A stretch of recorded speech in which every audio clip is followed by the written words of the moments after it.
Discord is a social media app that lets you communicate with people from all over the world. In this video, we will show you how you can change the password of a Discord account.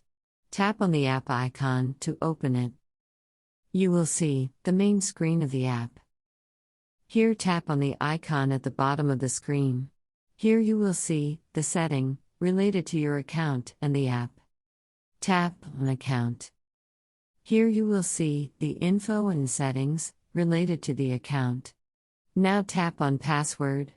Here, you can change the password of your account.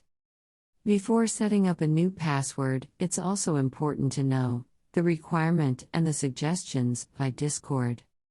When making a new password for Discord, it must be a minimum of 8 characters. Any password that has less than 8 characters will not be accepted.